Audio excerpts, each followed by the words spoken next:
seperti peraturan di minggu lalu ya, kalau misalnya nanti diharapkan selama kuliah berlangsung, video dinyalakan, terus kemudian dalam kondisi mute. Terus kemudian ketika ada yang ingin ditanyakan atau misalnya ada yang, kurang jelas atau mungkin ada slide yang belum berpindah atau, yang saya share belum tampil, silakan, mute-nya dinyalakan, terus kemudian bisa langsung, bertanya. Atau bisa mengetikkan pertanyaan juga melalui kolom chat. Terus, untuk materi pada hari ini sudah saya share di ULS. Saya harap semuanya sudah download supaya bisa mengikuti perkuliahan dengan baik dan juga supaya tidak tertinggal gitu ya. Ya, ini untuk perkuliahan hari ini nanti akan saya record juga. Terus nanti akan saya upload di ULS yang, lalu juga sudah saya upload di ULS. Silakan untuk bisa dicek.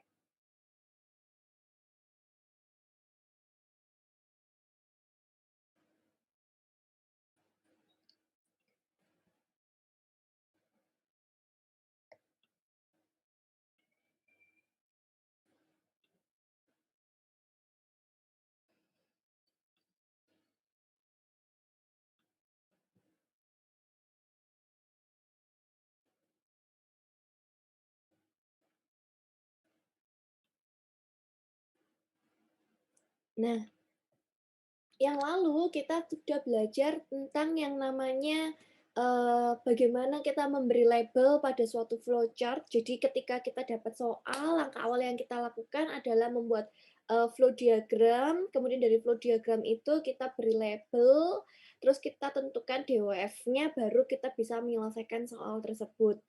Nah, di sini contoh soal yang berikutnya yang kemarin belum sempat kita bahas, yaitu ada di contoh soal 435. Nah, ini saya harap semuanya sudah pada mengerjakan supaya bisa, lebih memahaminya lagi. Nah, di sini ada suatu campuran liquid, di mana campuran tersebut mengandung 45% benzen dan 55%-nya adalah toluen. Terus kemudian campuran tersebut masuk ke kolom destilasi. Eee Pada aliran atas, produk yang meninggalkan kolom itu mengandung 95% mol B. B ini adalah benzen. Dan pada aliran bawah mengandung 8% dari benzen feed. Jadi 8% dari benzen feed-nya. Nah, itu artinya 90 kalau 8% dari benzen feed berarti 92% benzen meninggalkan pada aliran atas. Jadi kan kalau lihat di feed-nya itu ada 45% benzen dan 55% toluen, terus kemudian di aliran atas mengandung 95% benzen. Oke, udah ya.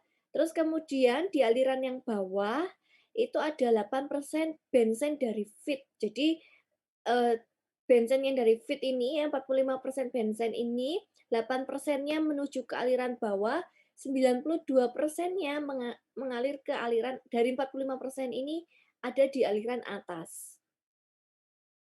The volumetric flow rate itu adalah 2000 liter per hour, terus kemudian SG-nya adalah 0,872. Kemudian kita disuruh menentukan berapa laju alir massa yang pada aliran atas dan komposisi fraksinya pada aliran bawah. Oke. Nah, ini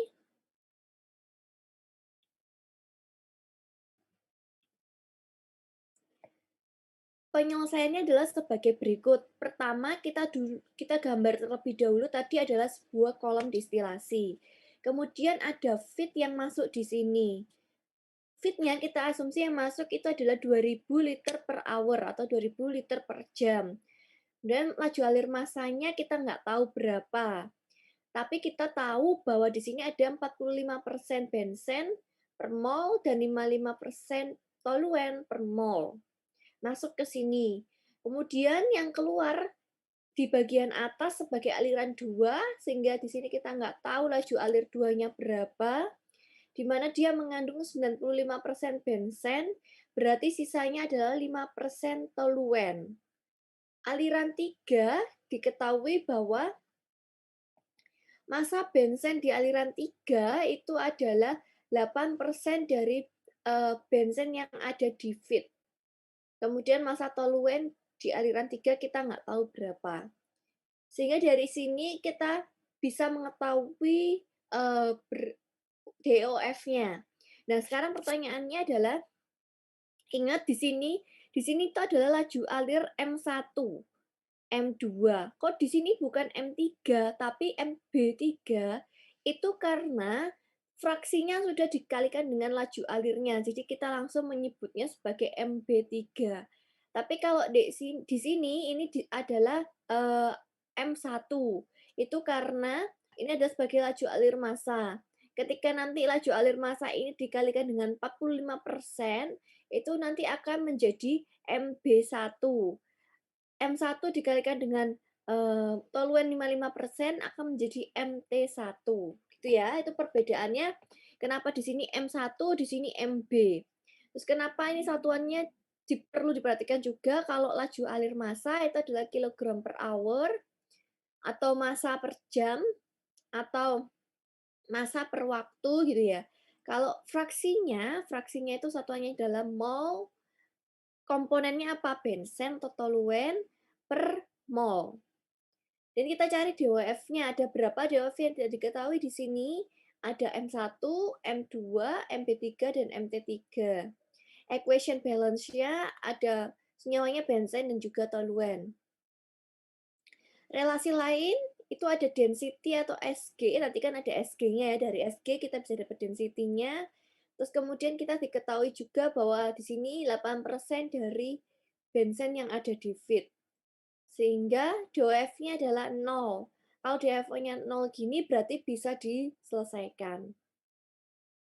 Langkah awal adalah kita cari dulu M1. Tadi diketahui satuannya liter per hour. Sementara ini kan laju alir massa, bukan laju alir volume. Maka dari itu, kita perlu mengkonversi dari laju alir atau dari volumenya ini, volume per waktunya, volumetriknya, menjadi laju alir massa, yaitu dengan dikali dari Sg-nya, kemudian dikali juga dengan 1 kilogram per liter density. Sehingga kita peroleh N1-nya adalah sekian.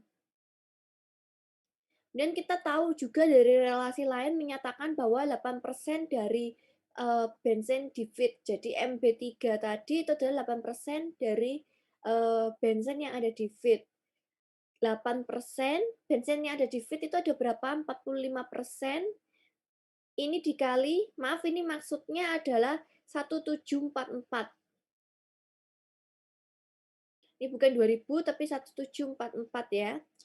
Sehingga hasilnya adalah 62,8. Ini bukan 2000, kalau 2000 ini masih dalam liter per hour, tapi kita harus ganti dalam 1744. Jadi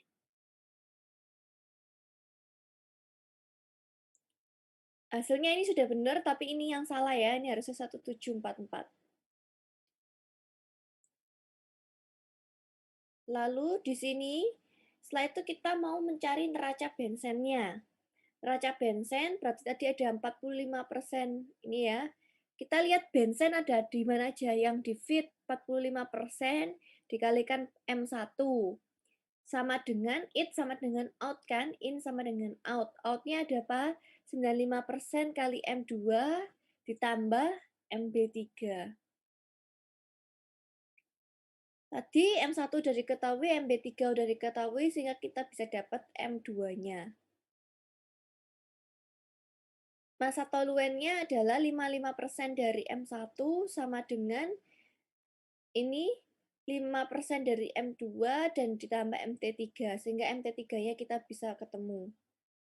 Setelah kita mengetahui tadi kan disuruh tanya adalah M2-nya berapa, kemudian disuruh ditanya juga fraksinya berapa. Fraksinya tinggal berarti kalau nyari YB3 itu adalah dengan MB3 per M3 atau massa totalnya.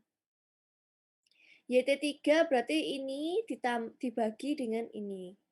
sehingga kita bisa dapat fraksi massanya. Kalau ditanyakan fraksi mol bagaimana, Bu? Kalau yang ditanyakan fraksi mol, itu artinya ini yang MB3 kita kalau seperti ini berarti kita bagi dulu dengan BM-nya. 62,8 ini massa MB3 kita bagi dengan mol, jadi kita ketemu mol benzen di titik aliran 3, kemudian MT3 juga kita bagi mol, baru kita nanti dapat mol toluen di titik di aliran 3, kemudian baru kita total, mol total, baru kita bisa cari fraksi mol. Jadi itu perlu diperhatikan juga yang ditanyakan fraksi massa atau fraksi mol. Siapa tahu di dalam perhitungan itu dalam massa, tetapi nanti di soal ditanyakannya dalam fraksi mol. Jadi perlu diperhatikan dengan baik-baik ketika mendapatkan suatu soal, kita perlu analisa dulu apa yang diketahui dan apa yang ditanyakan. Itu ya.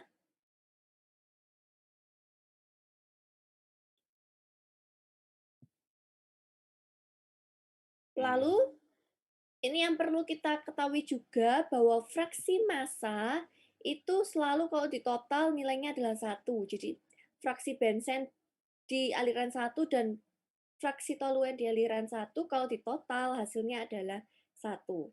Begitu pula di aliran 2 dan aliran 3. Laju alir massanya itu adalah penjumlahan dari laju alir massa benzen di aliran 1 ditambah maju alir toluen di aliran 1 sama dengan laju alir massa di aliran 1. Begitu pula untuk aliran 2 dan aliran 3-nya.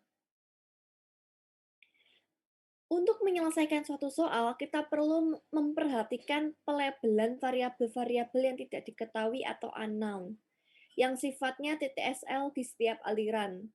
TTSL kemarin adalah tidak terhubung secara linier. Ini adalah tadi sudah dibahas, neraca massa total itu adalah dengan M1 plus M2 sama dengan M3. Kemudian neraca massa benzennya itu adalah MB1 plus MB2 sama dengan MB3, begitu pula untuk yang toluen. Perhatikan jumlah neraca massa TTSL. Bila ada S komponen dalam suatu sistem, maka terdapat S plus 1 neraca, namun hanya S neraca saja yang TTSL. Jadi, S itu apa? S itu adalah senyawanya atau komponennya. Di sini ada berapa komponennya? Ini ada 2. Jadi, yang TTSL itu yang apa? Yang benzen dan juga yang toluen. Neraca massa totalnya bukan yang TTSL, tetapi ini yang TSL, gitu ya maksudnya.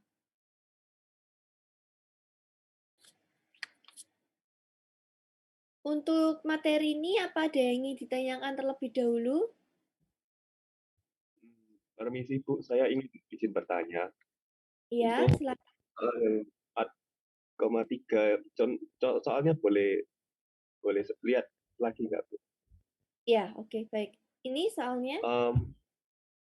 Itu kan liquid mixture-nya kan 45% benzen sama 55% toluen itu kan by mass Bu. Iya. Tapi tadi saya lihatnya di gambar diagramnya itu mol per mol Bu. Apa boleh kalau Oh, oke. Maaf yang ini satuannya ini anggap mol ya. Oh, ini kilo. Sebentar, sebentar. Saya cek dulu di diagramnya dulu ya. Oh, yang ini ya. Fraksinya, eh, maksudnya ini di sini kita laju alir massanya kilogram per hour, tapi fraksinya dalam mol per mol gitu ya? iya yang di feed-nya Bu. Soalnya kan di pertanyaannya itu dibilang by mass soalnya. Yang di pertanyaannya, oh ini, pertanyaannya Oh, laju alir massanya ini ya? iya. Oke, baik. Saya jawab dulu untuk pertanyaannya ini. Oke, jadi di sini tadi yang masuk ini kan 45% eh, mol benzen per mol. Nah, terus kemudian yang ditanyakan itu adalah berapa laju alir masanya. Kok bukan laju alir mol gitu ya maksudnya mungkin ya. Nah, di sini kan di soal ini ya, di soal 435 ini, soal 435 ini kita ingin ditanyakan, nah itu tadi yang saya bilang kita perlu hati-hati di dalam apa yang diketahui dan apa yang ditanya. Jadi yang diketahui di sini itu adalah 45% benzen dan 55% toluen. Nah, 45% benzen ini sebagai mol per mol atau ini adalah satuannya mol. Terus kemudian ini kan satuannya mol per mol ya. Terus kemudian di sini kan M1-nya kita cari ya, kita cari tadi yang ditanyakan adalah berapa laju alir massa, bukan laju alir mol. Maka dari itu di sini kita carinya adalah kita langsung kalikan density dan juga SG-nya ketemunya adalah dalam kilogram per jam. Kalau misalnya yang ditanyakan adalah laju alir mol, berapa laju alir molnya? Nah, itu artinya nanti masanya dibagi dengan eh, dengan BM-nya. Nah, tetapi kan di sini kan laju alir massa saja ya. Nah, maka langsung dalam massa saja. Lagi pula di sini massanya itu kan adalah suatu campuran benzen dan toluen. Nah, kalau campuran benzen dan toluen itu artinya kan tidak bisa dideteksi berapa BM-nya, kecuali kalau kita mencari satu persatu massa benzen dulu berapa, massa toluen itu berapa, baru kita bisa tahu mall masing-masingnya. Tapi kan di sini kita langsung ditanyakan dari soal itu adalah laju alir massa. Jadi kita langsung bisa dapat sekian. Terus kemudian kok ini bisa laju alir massa langsung dikalikan dengan fraksi mol, padahal kan harusnya di sini fraksi massa. Nah, yang perlu diperhatikan lagi bahwa di dalam suatu neraca ya, dalam suatu neraca yang namanya fraksi itu kita tidak ini ya, tidak perlu memperhatikan dia ini fraksi kecuali yang udara kemarin. Kalau udara itu memang perlu diperhatikan dia fraksi mol atau fraksi massa. Tapi kalau di sini ini ya, ini tuh adalah suatu fraksi mol, kan satuannya adalah mol per mol. Nah, kalau satuan mol per mol, terus kemudian ini dikalikan massa, nanti jadinya pun tetap persatuannya adalah dalam massa gitu. Jadi ini tetap dalam fraksi mol dikalikan dengan massanya, fraksi mol kalikan massanya, sehingga kita dapat dalam laju alir massa. Gitu. Terus kemudian yang ini tadi yang ditanyakan adalah fraksi massa dari aliran yang ada di bawah atau aliran 3. Nah, kalau misalnya ditanyakan fraksi massa, berarti kita perlu cari perlu di adalah sebagai berikut. Tinggal dibagi dengan massa benzen sendiri dibagi massa total dan massa toluen sendiri dibagi massa total. Sehingga kita bisa dapat fraksi benzen dan fraksi toluennya. Tetapi kalau misalnya ditanyakan fraksi molnya, ya fraksi molnya itu kita perlu bagi dengan BM. Nah di sini fraksi ini karena apa? Karena kalaupun ditambah ini kalau misalnya ditambah nilainya harus 1. Itu yang dimaksud dengan fraksinya.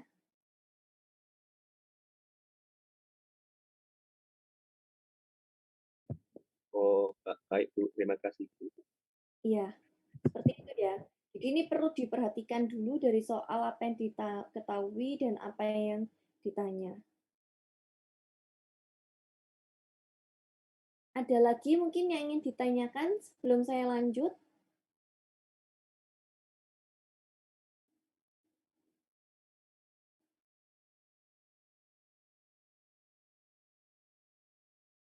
Mungkin nanti biar lebih jelas, silakan dikerjakan ulang atau nanti kalau misalnya masih kurang jelas, bisa ditanyakan waktu responsi atau bisa langsung ditanyakan ke saya juga tidak apa-apa. Untuk pertemuan minggu ini, kita akan membahas yang namanya multiple unit.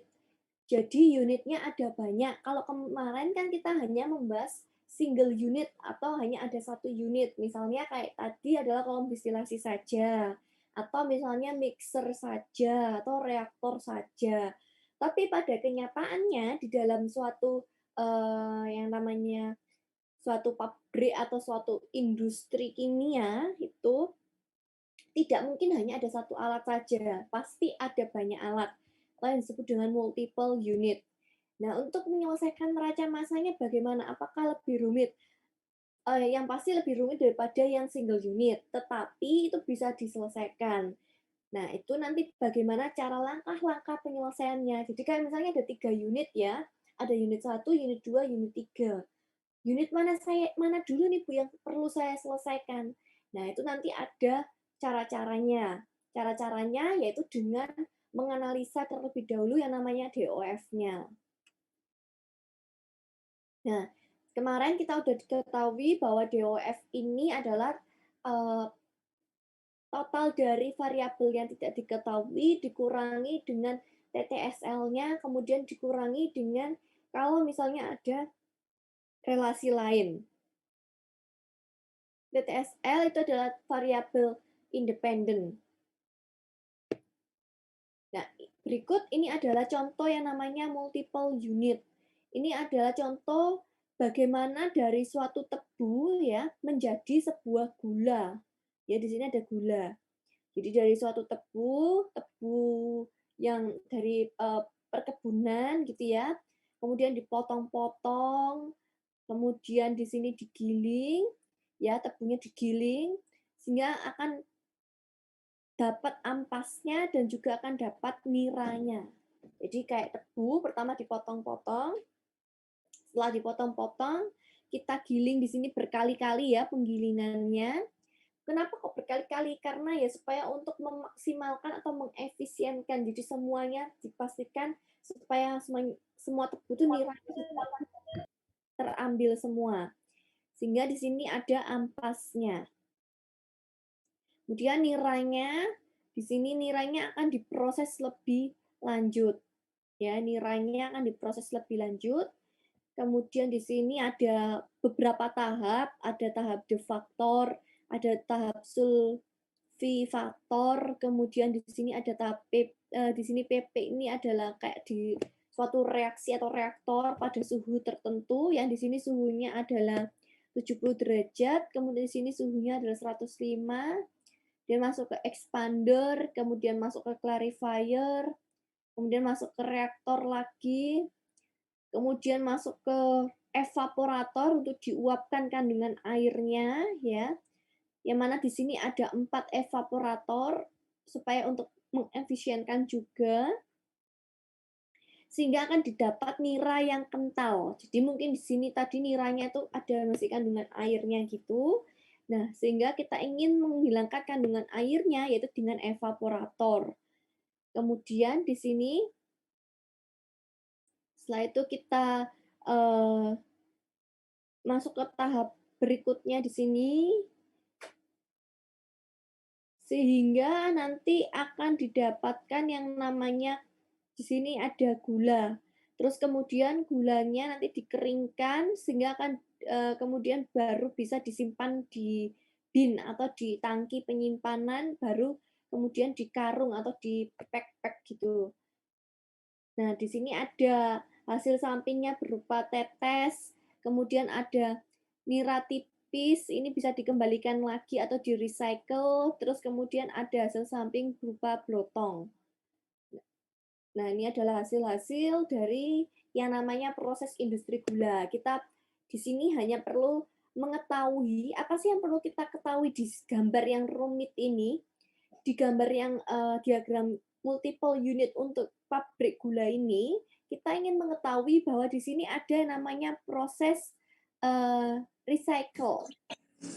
Jadi di sini nira tipisnya dikembalikan lagi ke peti nira mentah. Ini namanya proses recycle. Terus kemudian ada yang namanya, ini kan ada mixing ya, ada titik mixing setelah di recycle, kemudian ada titik mixing. Ini adalah titik-titik yang perlu kita ketahui. bahwa yang namanya di tahap multiple unit itu akan ada yang namanya pasti ada yang namanya recycle, kemudian ada yang namanya di sini ada yang namanya bypass dan, purge atau purging ya. Nah, di sini yang di-recycle misalnya ini ada yang nira tipis.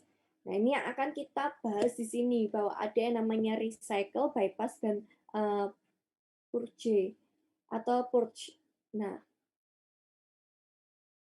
di recycle atau aliran recycle di sini, aliran recycle itu apa? Aliran recycle itu jadi ketika misalnya ini ya, tadi ada feed masuk ke mixer, kemudian masuk ke unit, jadi kayak dicampur lebih dahulu, masuk ke unit, misalnya unitnya berupa yang namanya evaporator, kemudian ada splitter ya, splitter dipisahkan ya, dipisahkan ada dari aliran produk, misalnya produknya ini ya ada produk A ini sebagian dikembalikan lagi ke mixer.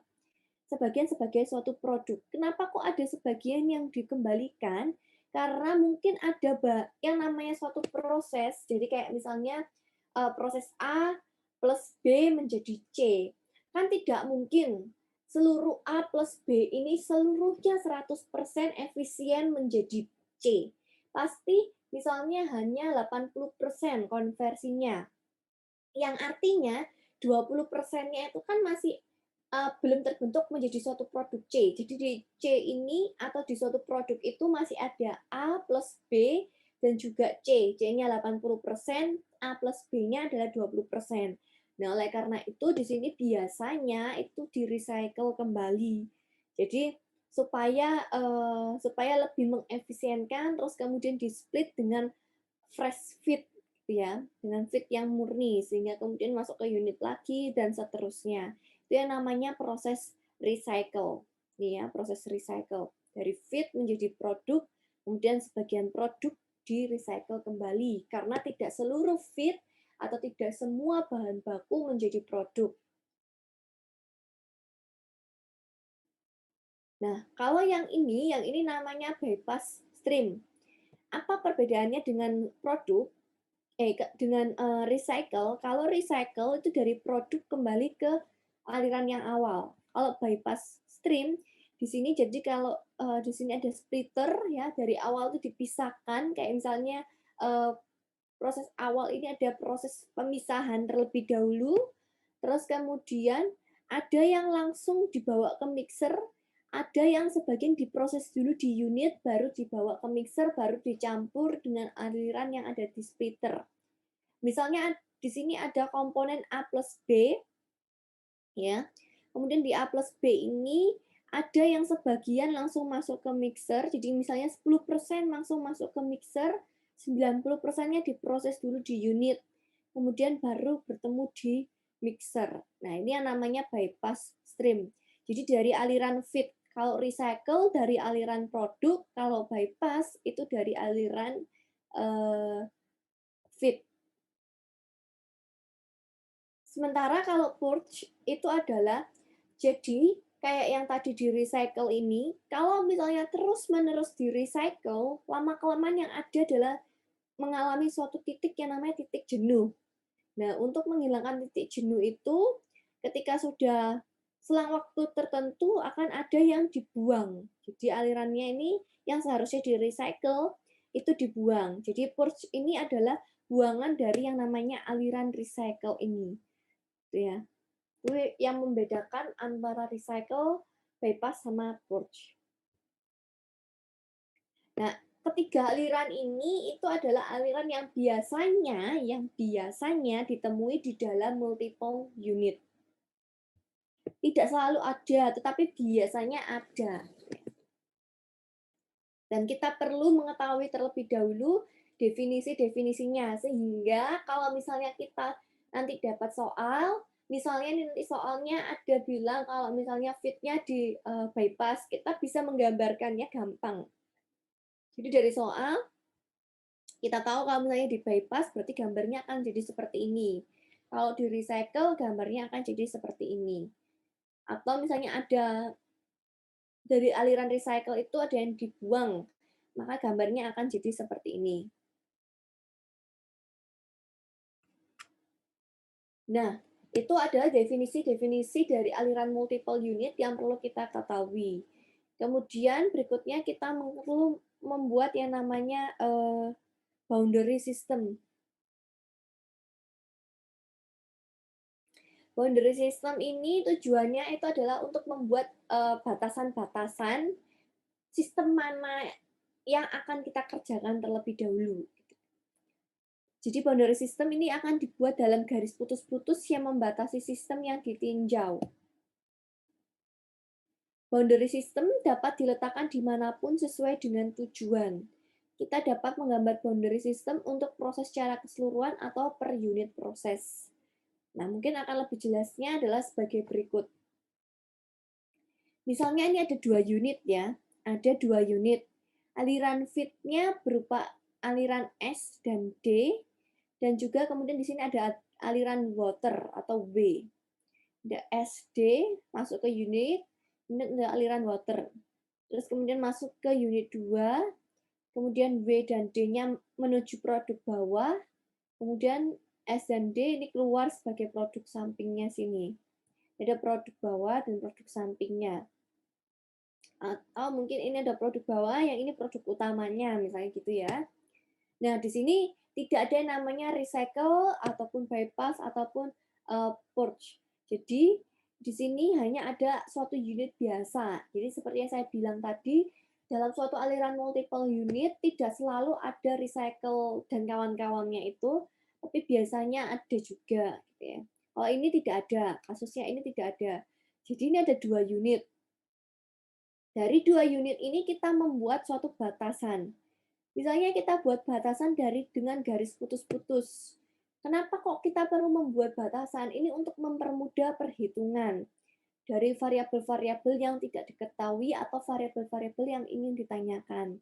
Nah, kalau misalnya kita buat batasan seperti ini adalah batasan secara overall atau secara keseluruhan. Jadi dari aliran in sampai ke aliran out.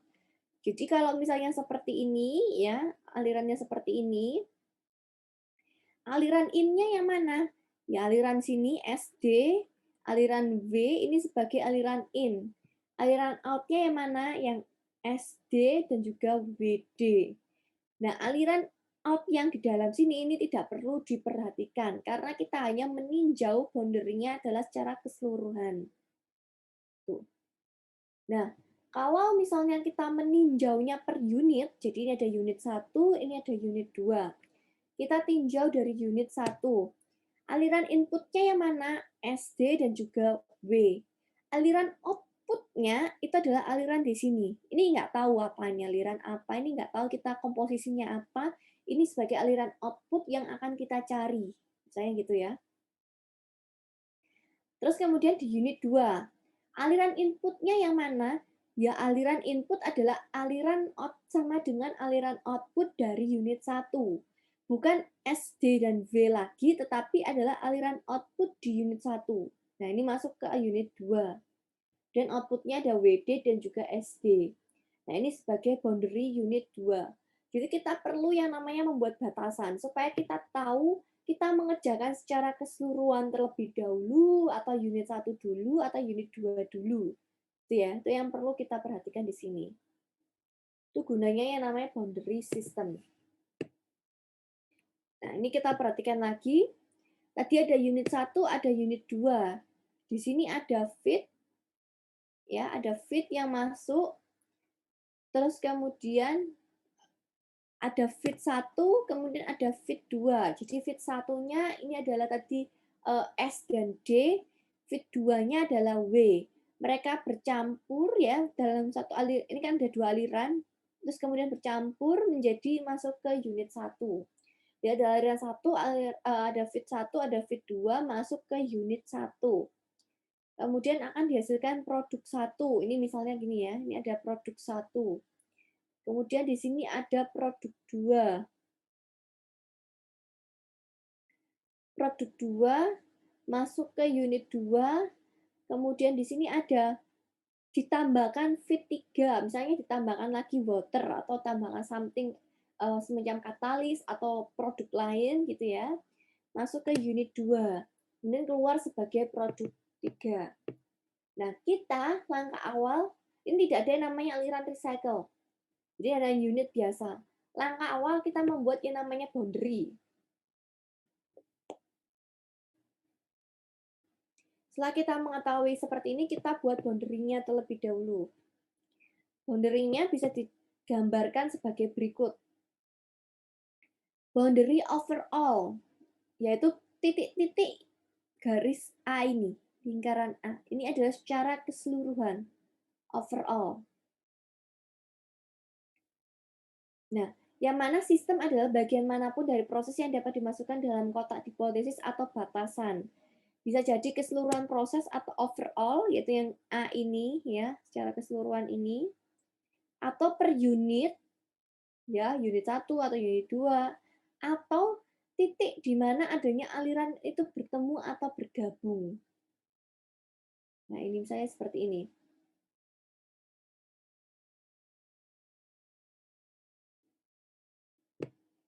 Nah, kemudian titik A atau batasan atau boundary secara overall. Nah, di sini boundary secara overall ada aliran input atau secara overall itu kan garis titik-titik yang A. Nah, kalau garis titik-titik yang A, kita abaikan dulu apa yang ada di dalamnya ya. Kita lihat dulu yang feed yang aliran inputnya apa aja. Ada feed 1, ada feed 2. Aliran outputnya ada apa saja? Ada produk 1, produk 2, dan juga produk 3.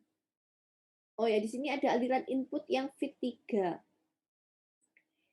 Kemudian neraca A dianggap neraca keseluruhan, aliran internal tidak akan dimasukkan dalam neraca.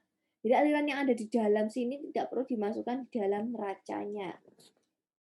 Hanya yang ada di eksternal saja, yang ada di luarnya saja, itu yang perlu dimasukkan sebagai batasan secara overall.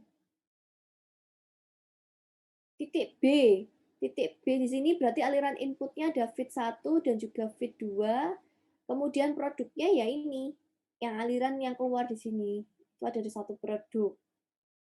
Kemudian ada titik C atau di unit 1. Aliran inputnya apa? Aliran inputnya ya gabungan dari feed 1 dan feed 2 ini tadi, yang sudah masuk, sudah jadi satu di sini.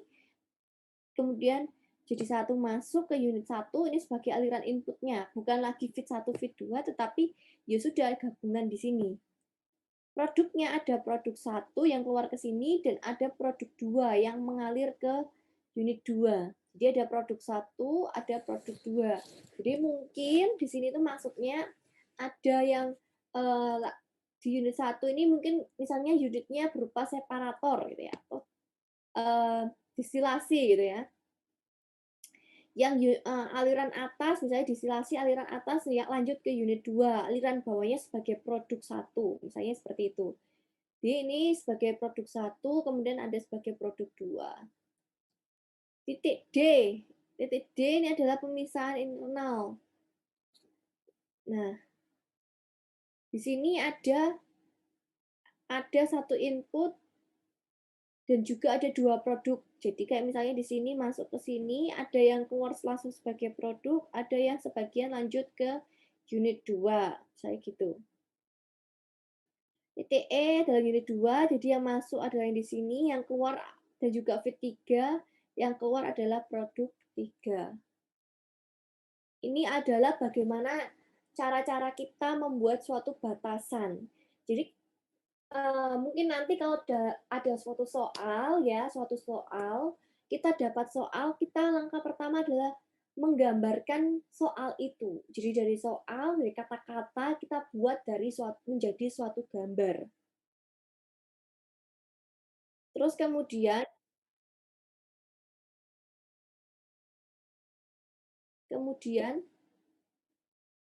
kemudian setelah kita gambarkan suatu diagram tersebut, ya, ya, bagaimana? Ada yang ingin ditanyakan lebih dahulu?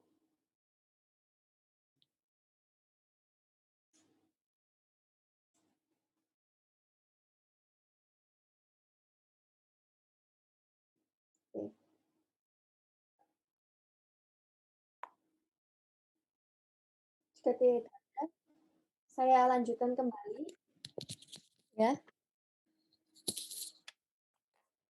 Saya lanjutkan kembali.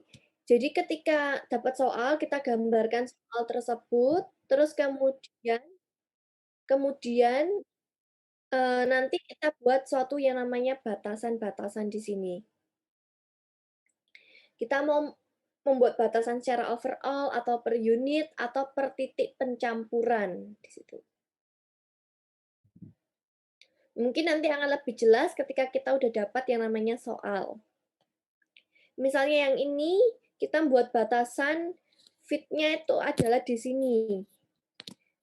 Dan output-nya adalah di sini. Nah, ini batasan untuk unit satunya adalah sebagai berikut. Jadi fit-nya ini nanti aliran input-nya bukan titik pencampurannya, tetapi fit-nya adalah fit 1 dan juga fit 2. Terus kemudian misalnya ini juga output-nya bukan yang di ini kan kalau ini output-nya hanya sebatas di sini ya. Kalau ini output-nya sampai ke aliran sini. Jadi tidak ada output-nya ada sampai ke produk 2 ini. Ini yang perlu kita perhatikan dalam membuat yang namanya batasan-batasan.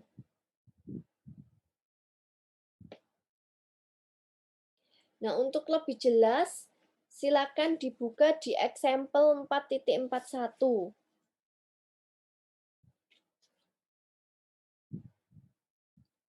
Nah, ini di example 4.41 itu ada suatu unit yang mana di dalam unit tersebut disuruh kita memberikan yang namanya melabeli flowchart-nya ini.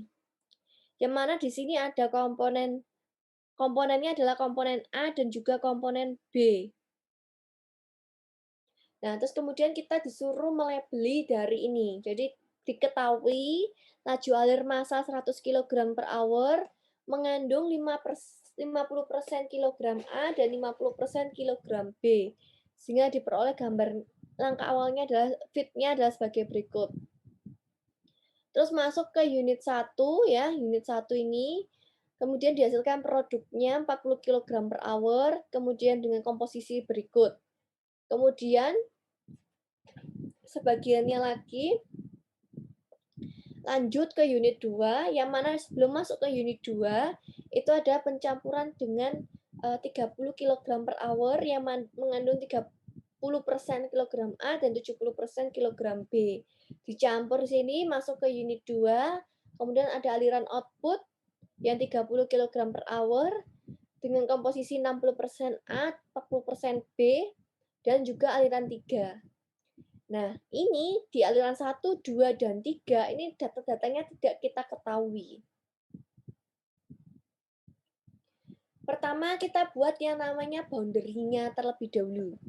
Kita buat boundary, ini adalah unit 1, ini unit 2, titik pencampuran, dan overall. Itu ya. Tadi unit 1, unit 2, titik pencampuran, dan overall. Di titik pencampuran di sini, kita buat yang tidak diketahui adalah M1, X1, di mana X2-nya itu adalah 1 min X1. Titik 2 ada M2, X2, di sini 1 min X2. M3, X3, dan 1 min X3. Untuk penyelesaian neraca massa pada sistem multi-unit, prosedur perhitungan neraca massa pada sistem multi-unit secara prinsip sama dengan sistem tunggal atau satu unit. Perbedaannya, kemungkinan besar Anda harus menyusun neraca pada setiap subsistem atau unit-unit yang ada atau gabungan unit, tergantung pada boundary yang Anda pilih untuk menentukan variabel proses yang belum diketahui.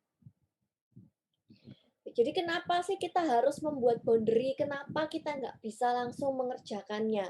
Kalau kita langsung mengerjakannya, kita akan kesulitan sendiri.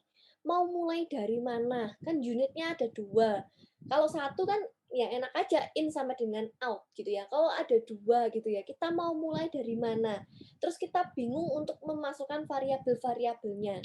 Maka dari itu kita perlu menentukan yang namanya batasan sistem supaya mempermudah kita dalam menyelesaikan suatu persoalan.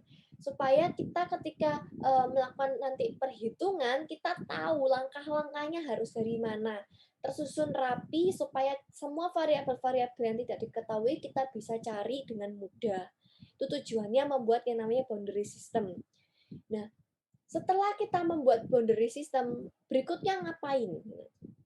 Berikutnya kita hitung DOF, yaitu setiap unit atau gabungan unit dan pada overall unit. Kemudian kita mulai mengerjakan dari subsistem atau dari sistem mana yang DOF-nya 0. Ingat, yang bisa dikerjakan itu adalah yang DOF-nya 0. Kalau misalnya ada unit 1, unit 2, dan overall ada titik pencampuran 1, titik pencampuran 2, dan lain sebagainya unit-unit yang lain. Ternyata yang DOF-nya 0 itu adalah yang ada di unit 1. Berarti kita mulai berangkat mengerjakan dari boundary system yang ada di unit 1. Kalau misalnya DOF 0 itu ada di boundary system secara overall, berarti kita berangkat mengerjakannya adalah dari yang secara overall. Itulah tujuan kita menentukan yang namanya boundary dan DOF, supaya kita tahu, supaya kita bisa menuntun penyelesaian ini ya, supaya bisa kita tuntun, kita kerjakan secara urut, mulai dari mana? Dari unit 1, unit 2, atau dari overall, atau dari titik yang mana, itu kita nggak bingung, karena kita udah menentukan boundary, dari setiap boundary kita sudah tentukan DOF-nya, sehingga kita bisa menyelesaikannya. Kemudian kita akan menyusun raca massa yang melibatkan variabel yang tidak diketahui. Paling sedikit supaya dapat diselesaikan secara beruntunan, bila tidak harus diselesaikan secara simultan.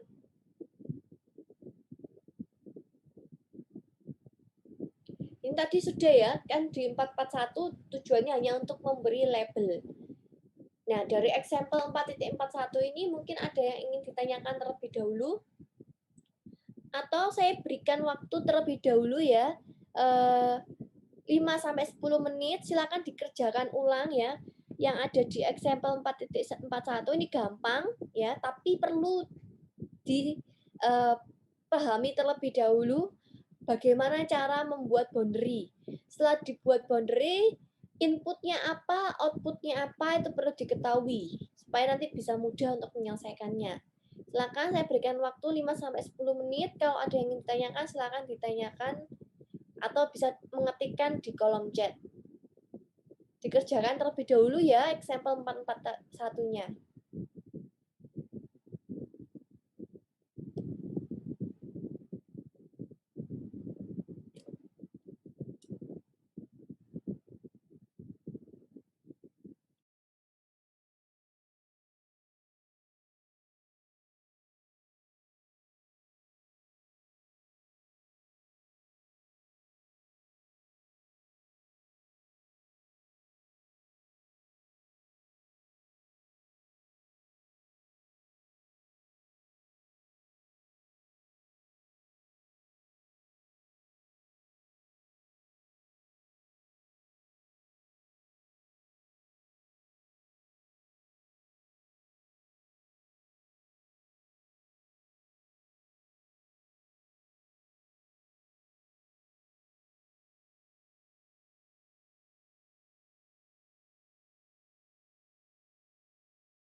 Nah, nanti setelah kalian menyelesaikan menggambar ini, baru kita bisa mencari yang namanya DOF.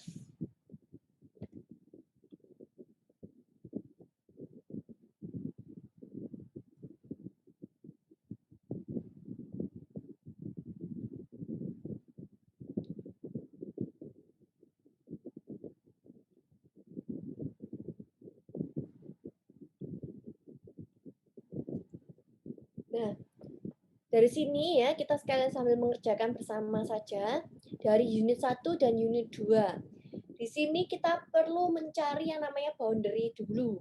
Membuat batasan terlebih dahulu. Batasannya yang mana ya? Misalnya ini saya gambarkan terlebih dahulu.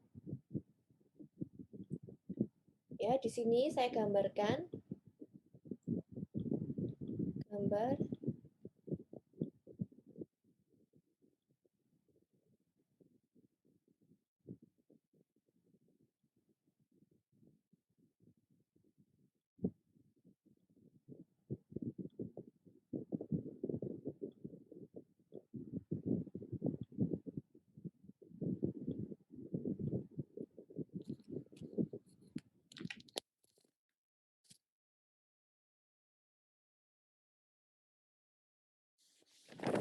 Gambarnya seperti ini ya. Masuk ke unit 2.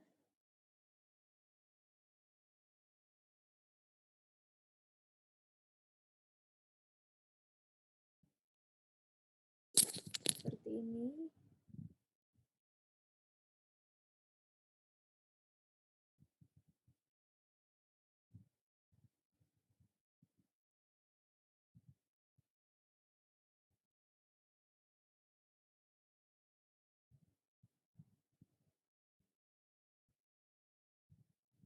Ini ada unit 1, ini ada unit 2.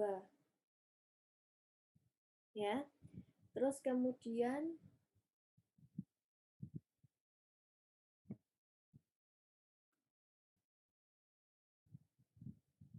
ini saya tulis seperti ini saja, unit 1. Ini namanya unit 2. Nah, terus kita perlu yang namanya tadi dibilang bahwa kita perlu yang membuat yang namanya boundary. Kalau boundary-nya secara overall, bagaimana membuat boundary secara overall? Seperti ini. Secara overall, berarti ya secara keseluruhan ini.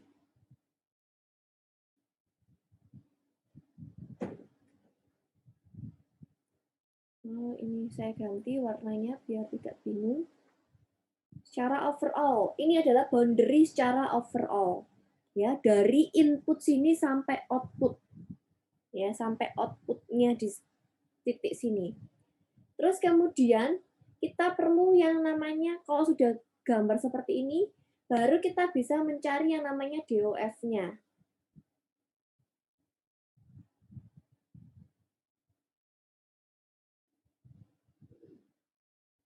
Kita bisa cari yang namanya DOF-nya. Ya, DOF-nya adalah sebagai berikut. Tadi dari gambar itu berarti kan secara overall dari sini sampai sini ya, secara keseluruhan ini.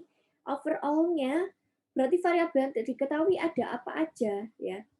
Di sini kita perhatikan ya, inputnya ada di sini. Ini diketahui semua, berarti tidak ada yang tidak diketahui.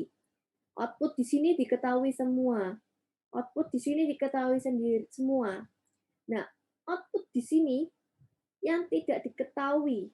Berarti yang tidak diketahui ada apa aja? Ada M3 dan juga ada X3.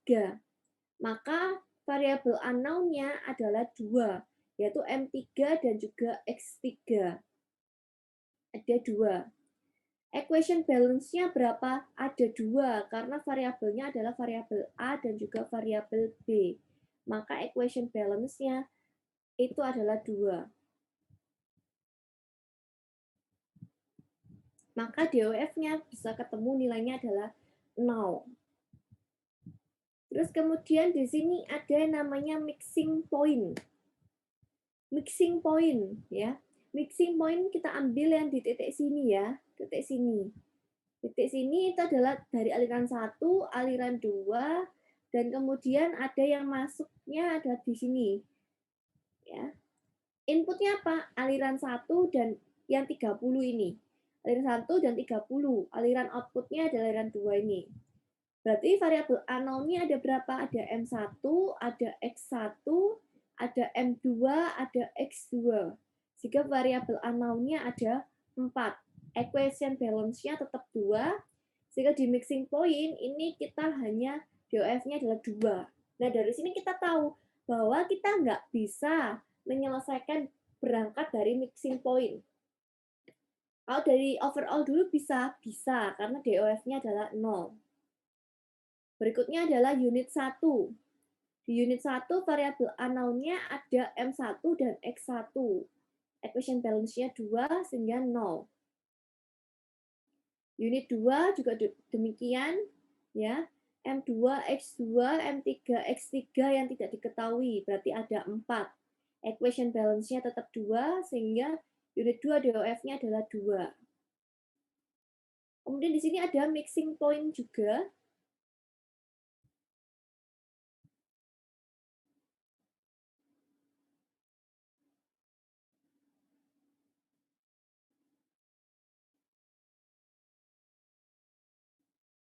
Mixing point di sini ya. Mixing point di sini tadi ya, yang ini tadi M yang di sini tadi kan tadinya tidak diketahui ya. Nah, tetapi setelah semuanya bisa dicari sehingga mixing point-nya bisa 0, sehingga kita bisa dapat M2 dan juga X2. Maksudnya apa di sini kok? Di sini kan awalnya mixing point-nya adalah 2 ya. Awal di sini mixing point-nya adalah 2. Terus kemudian setelah kita nyari, kan kalau missing point awalnya adalah 2, DOF-nya, kita cari dulu dari overall. Dari overall kita bisa menemukan M3 dan juga X3. Dari ya kan dari overall sini kita bisa menemukan yang namanya M3 dan juga X3. Terus kemudian dari unit 1 kita bisa dapat M1 dan juga X1. Sehingga yang ada di mixing point sini, kalau M1, X1 diketahui, ini diketahui, jadi variabel unknown-nya tinggal M2, X2, kemudian equation balance-nya 2, sehingga kita bisa cari M2 dan X2. Jadi kita, kalau misalnya disuruh ditanya adalah, tentukan M1, X1, M2, X2, M3, dan X3. Bagaimana cara mengerjakannya? Berarti kita tahu dari DOF yang 0 dari overall dulu, terus ke unit 1, baru ke mixing point. Ini untuk mengerjakan variabel-variabel yang tidak diketahui.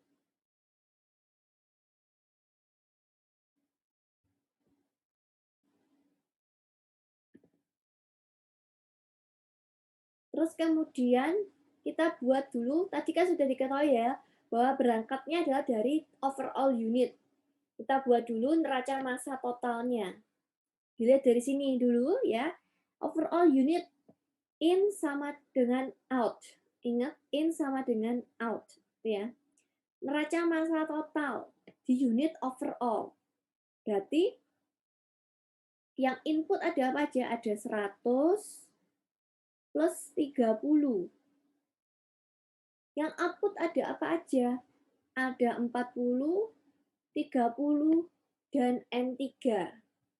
Sehingga dari situ kita bisa dapat nilai M3-nya. Kemudian neraca massa komponen A total atau di unit overall. Neraca massa A di unit overall. Yang A apa aja di sini? Ini ada A-nya nggak ada, berarti 0,5 kali 100, 0,9 kali 4, yang in dulu ya, 0,5 kali 100, kemudian ada apa aja? 0,3 kali 30. Outputnya 0,9 kali 40, 0,6 kali 30, dan X3 kali N3. Ini kita tuliskan di sini. M3 yang tadi sudah didapat, sehingga kita bisa dapat X3. Dari sini kita bisa dapat lagi 1 minus X3. Kemudian neraca massa total di unit 1. Jadi gini ya cara mengerjakannya. Kita tulis dulu neraca massa, unitnya apa? Overall. Neraca massa komponennya apa? Unitnya apa? Overall atau total. Neraca massa total untuk unit 1.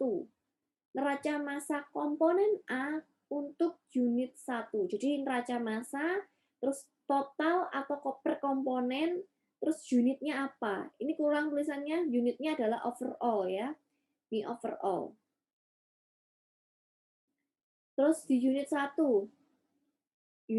kita perhatikan unit 1 saja. Inputnya ada 100 aja, outputnya ada 40 plus M1. Otomatis kita bisa dapat M1-nya, terus komponen A-nya kita bisa cari, sehingga kita bisa dapat X1-nya, dan 1 minus X1.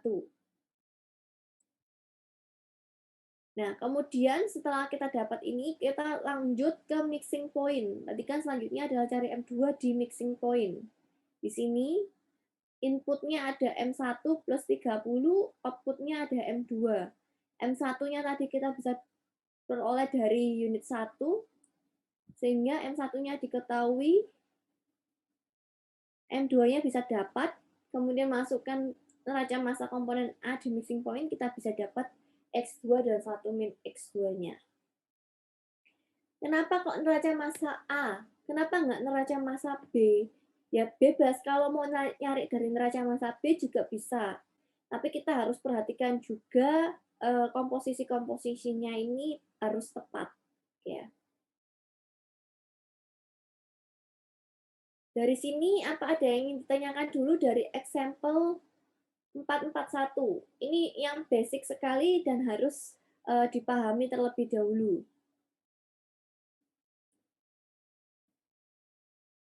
Silakan dipahami terlebih dahulu. Jika ada yang ingin ditanyakan, silakan ditanyakan.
Apakah sudah jelas untuk example 441-nya?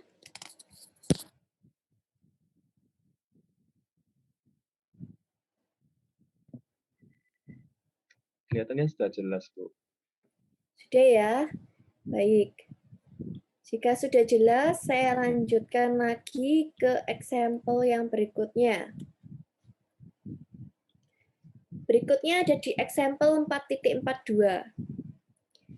Di sini ada suatu proses, ya, ada suatu campuran yang mana mengandung 50% aseton dan 50% air.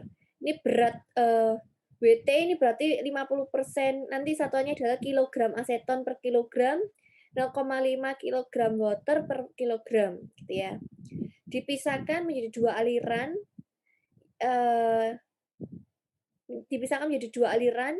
terus kemudian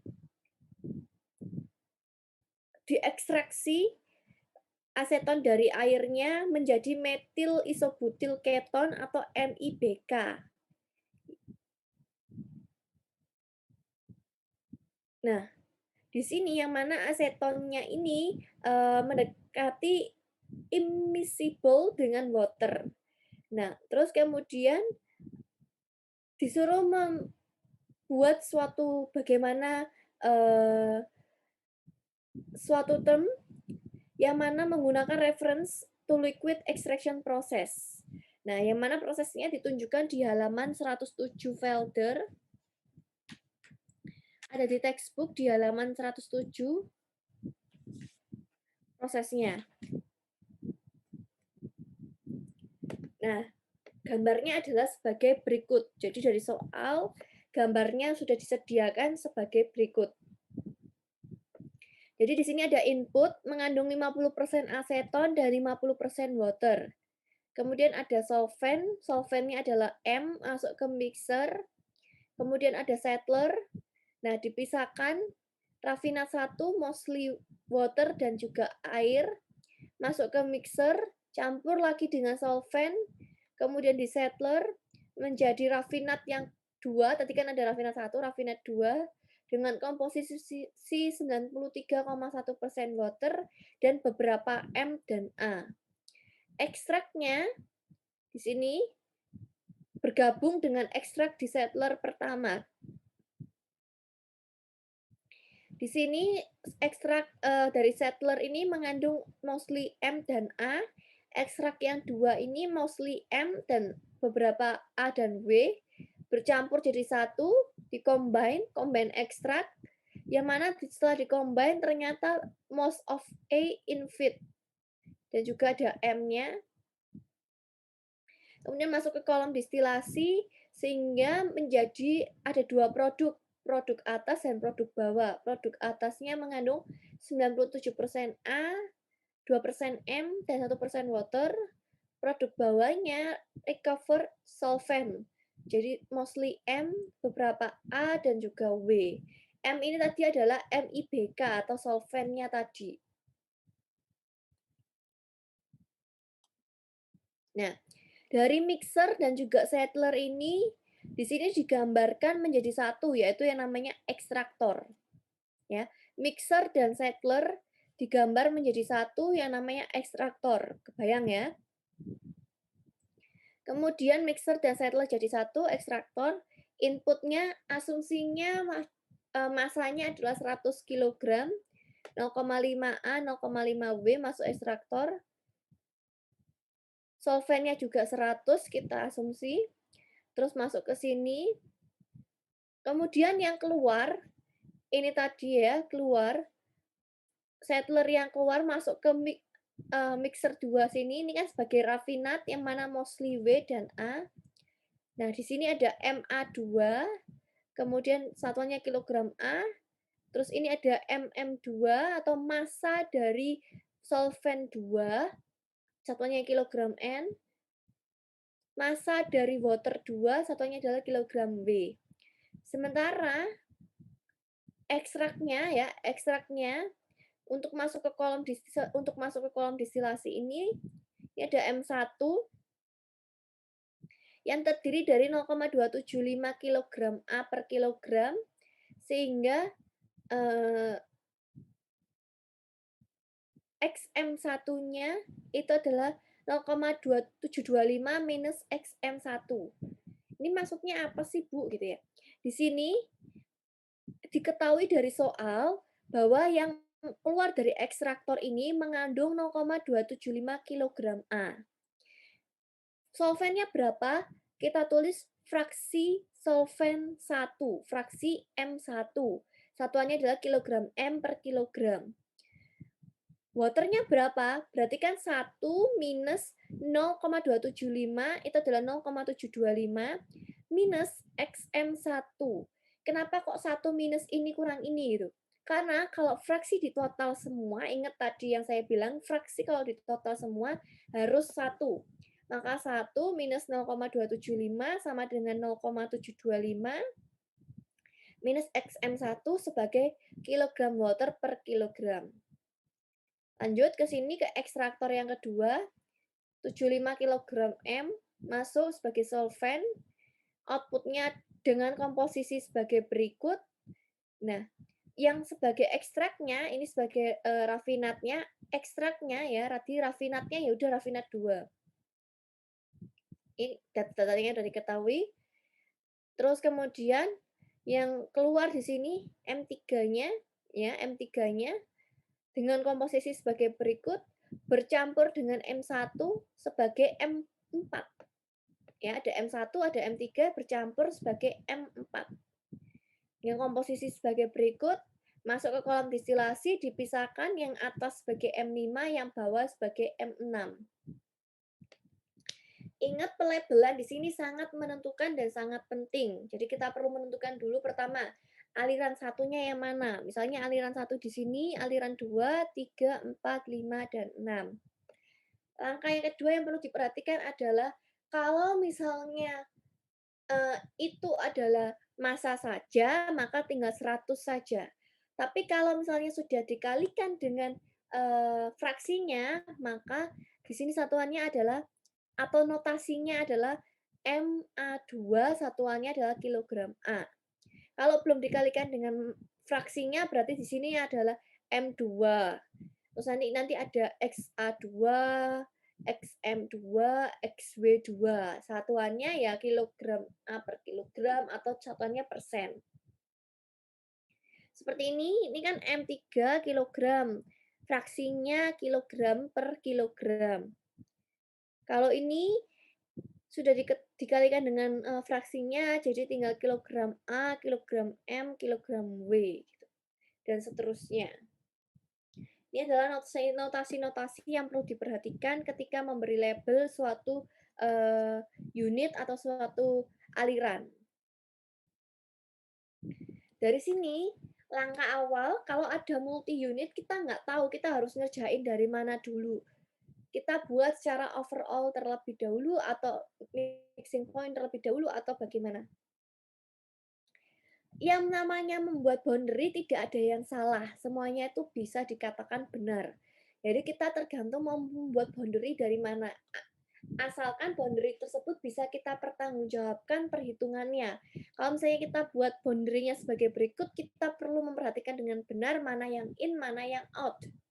Jangan sampai kita membuat boundary seperti ini, kita hanya memperhatikan di ekstraktor satu saja. Ya harus konsisten, kalau misalnya kita buat boundary secara overall dari ekstraktor 1 sampai ekstraktor 2, maka nanti penyelesaian DOF-nya ataupun penyelesaian neracanya harus konsisten gitu ya. Atau misalnya kita buat boundary di sini. Atau di distilasi kolom.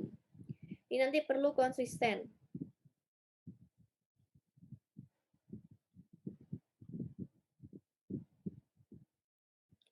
Berikutnya, penyelesaiannya adalah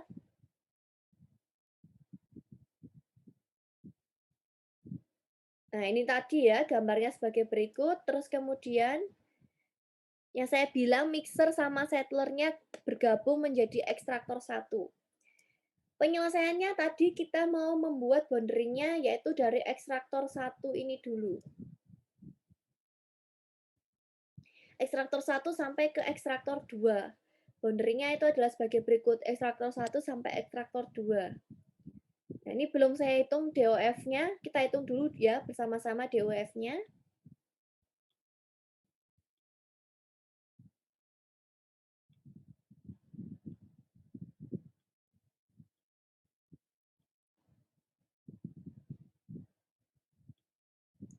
Ekstraktor 1, ekstraktor 2.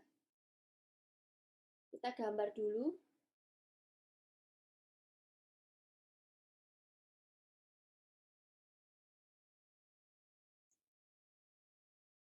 Kita gambar terlebih dahulu, ini ekstraktor 1,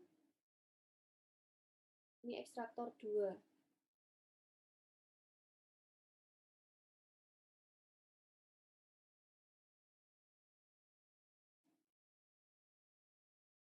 Terus kemudian kita buat alirannya.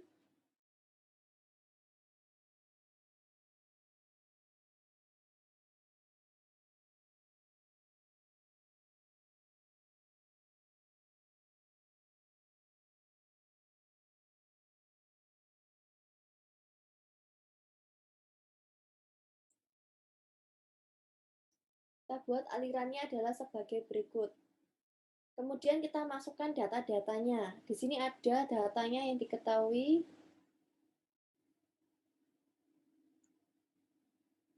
100 kilogram. 100 kilogram. Terus 0,5 kilogram A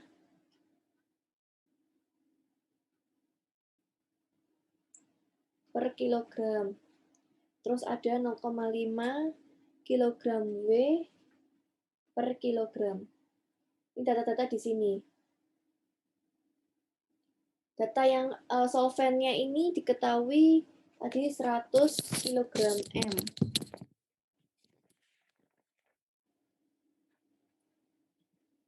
Yang di sini 75 kilogram M. Terus kemudian outputnya di sini kita diketahui, terus data-datanya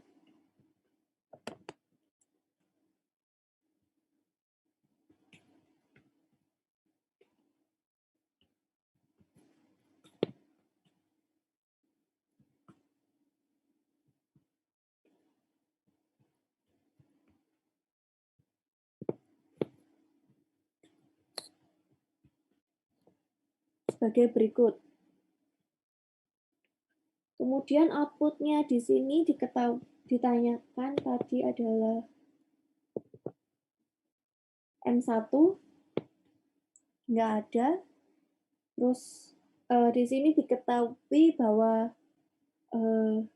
XA1-nya itu adalah 0,275.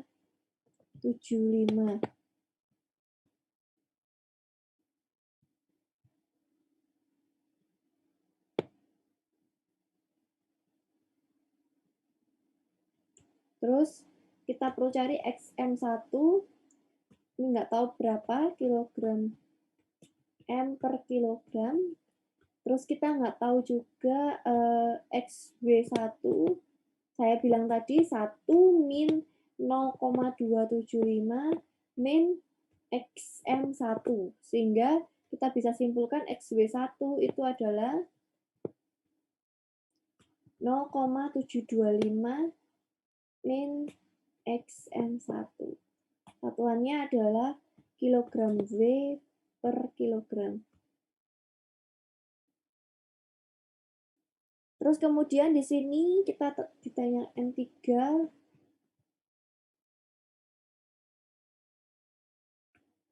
terus kemudian 0,09,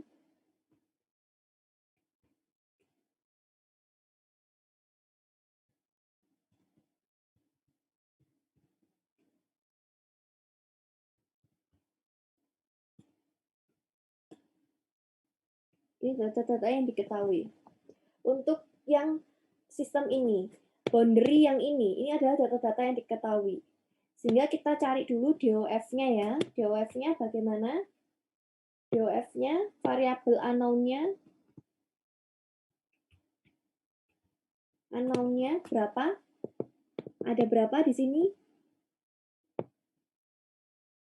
Saya lingkarin. Variabel unknown-nya ada 1. Terus ini ya,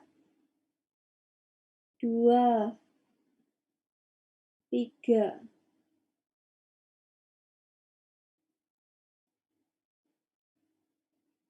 Berarti variabel unknown-nya di sini adalah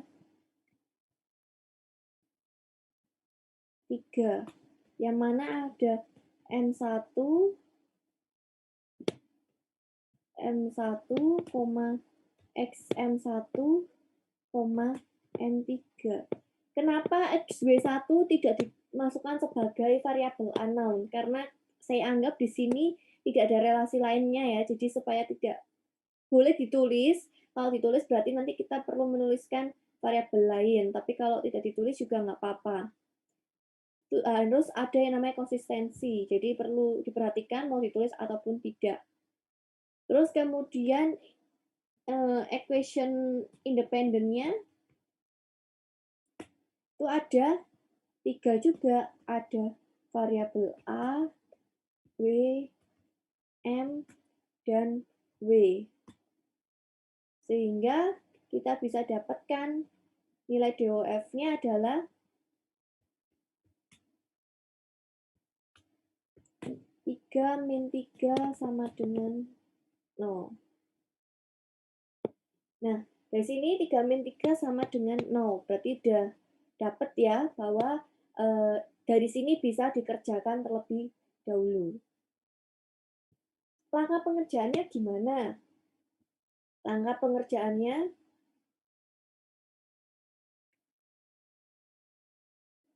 Ini ya. Dari sini sudah dapat, terus kemudian kita yang namanya perlu buat tadi saya bilang ya. Di sini.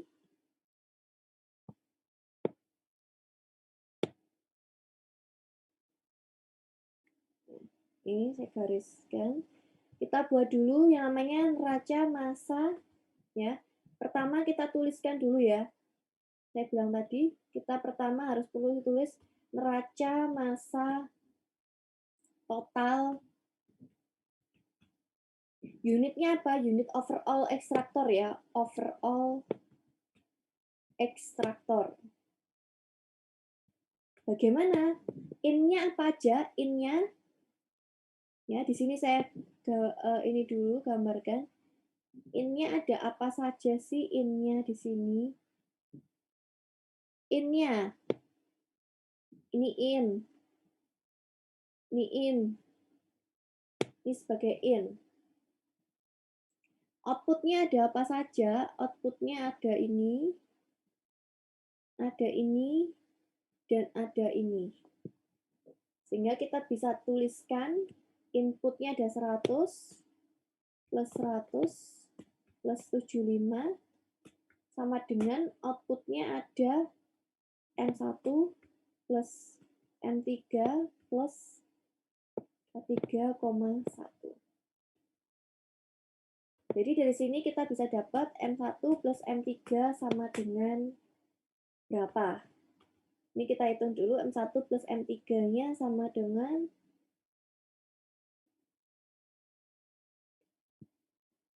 231,9. Ini sebagai persamaan 1. Kita tuliskan sebagai persamaan 1. Karena ini belum selesai ya. Ini belum selesai, ini sebagai persamaan 1.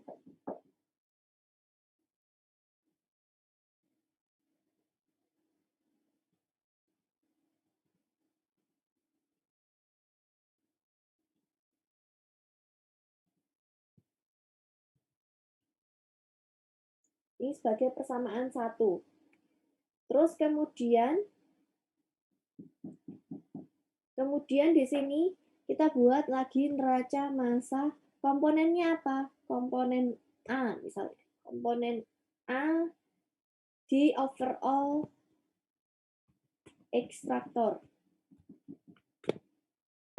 Berarti ya 0,5 kali 100.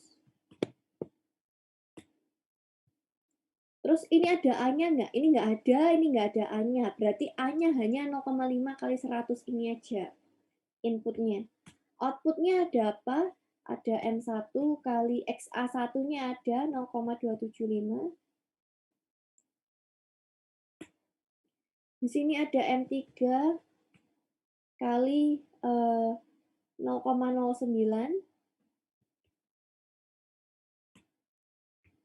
plus 43,1 kali 0,053. Dari sini kita bisa dapat nilai M1-nya berapa. Ini silakan dihitung ya. M1-nya berapa?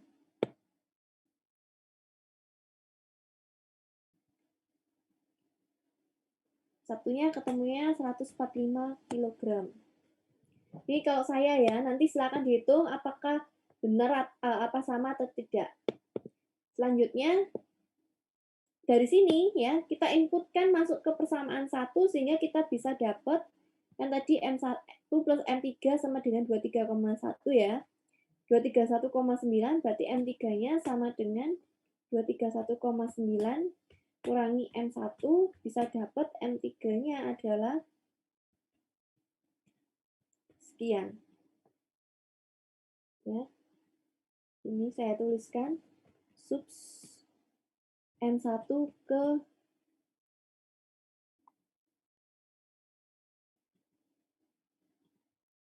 ini tuh adalah hasil dari sini. Ini saya lupa, nanti mungkin biar nggak bingung. M3 ini adalah hasil dari substitusi M1 ke persamaan 1. Nih. Terus kemudian setelah dapat M3 ini selesai, berarti kan M1 udah dapet nih, ya. M1 dapet, M3 dapet. Berarti yang belum adalah XM1-nya. Gimana cara cari XM1-nya? Kita cari dari neraca massa M overall ekstraktor. Berarti yang M adalah yang input di sini apa aja? 100 plus 75 sama dengan outputnya ada apa saja? Di sini ada XM1.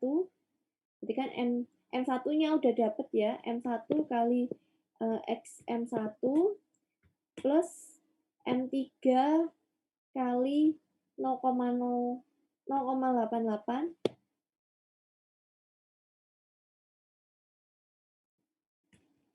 plus 43,1 kali 0,016.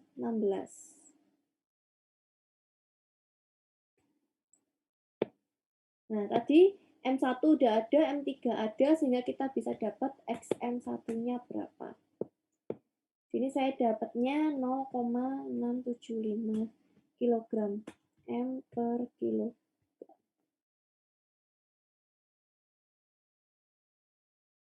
Jadi 1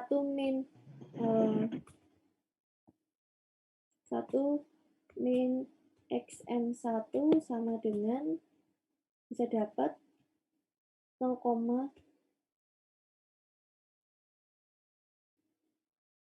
jadi kan 1 min atau 0,725 ya tadi kan 0,725 min XM1 sama dengan 0,05 kilogram W per kilogram.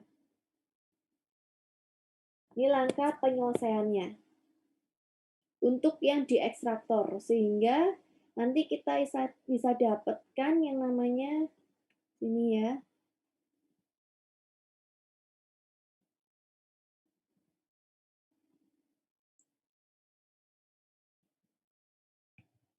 Kita bisa dapatkan XM1 dan yang ini. Jadi ini udah kejawab, M3 kejawab, dan XM1 terjawab. Dari persoalan yang penyelesaian yang ini dulu, apa ada yang ingin ditanyakan terlebih dahulu?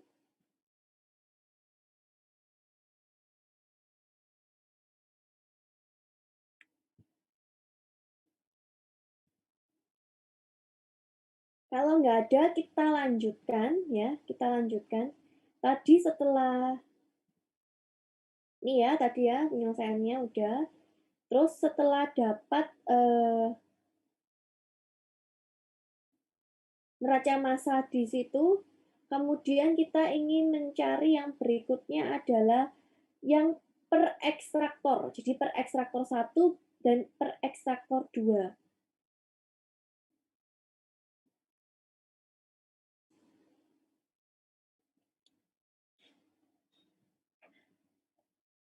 Jadi maksudnya di sini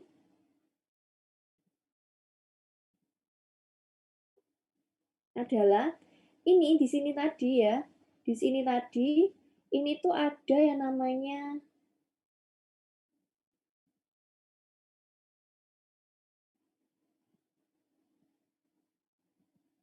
di sini ada M2 di sini ada MA2, MM2 dan MW2. Nah, kalau ingin mencari di sini kita pakai boundary-nya beda lagi. Bukan tadi kan kita pakai boundary-nya adalah ini ya. Yang tadi kita gunakan boundary-nya adalah overall untuk menyelesaikan variabel-variabel yang tadi. Nah, untuk menyelesaikan variabel yang ini, kita pakai boundary apa? kita pakai boundary-nya yaitu yang ekstraktor 1. Ini sebagai boundary-nya. Jadi kita gambarkan lagi di sini.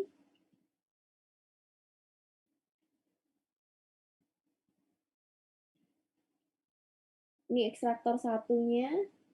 Terus kemudian kita gambarkan lagi. Kenapa kok harus gambar-gambar terus? Ini saya gambar-gambar lagi supaya tidak bingung ya. Kadang kan ada yang bingung. Nanti kalau sudah terbiasa, silakan kalau mau langsung dikerjakan, nggak perlu gambar-gambar, nggak apa-apa. Kalau misalnya belum terbiasa, coba dengan menggambar. Tadi 100 kg, 0,5 kg A per kilogram.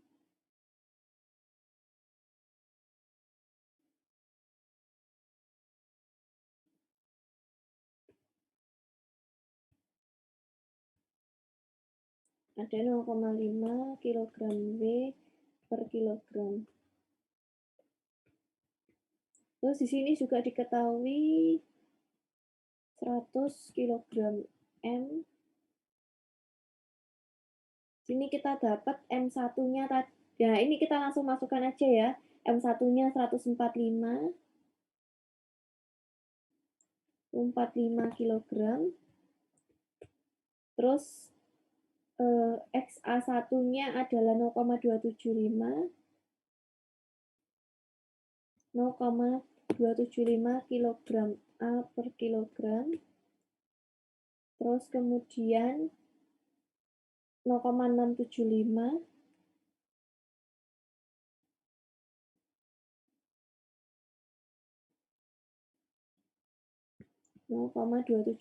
kg A per kilogram, 0,675 kg M per kilogram, dan 0,05 kg W per kilogram.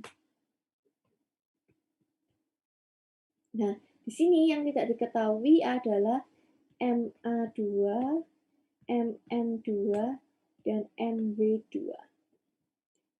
Kita buat namanya boundary terlebih dahulu.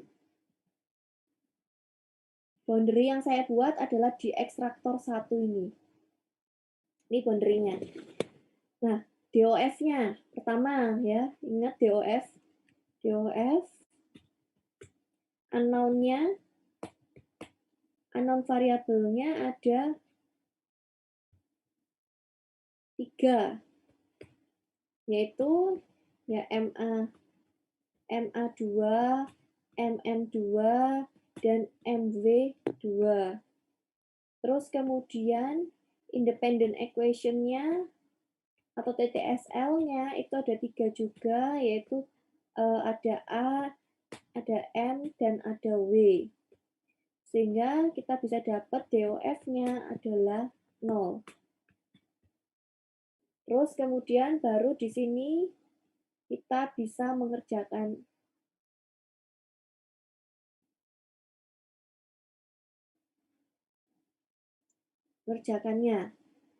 Nah, neraca massa, kita buat dulu neraca massa komponen A di ekstraktor 1. Gimana berarti? Tinggal 100 kali 0,5 sama dengan ya 145 kali 0,275 plus MA2.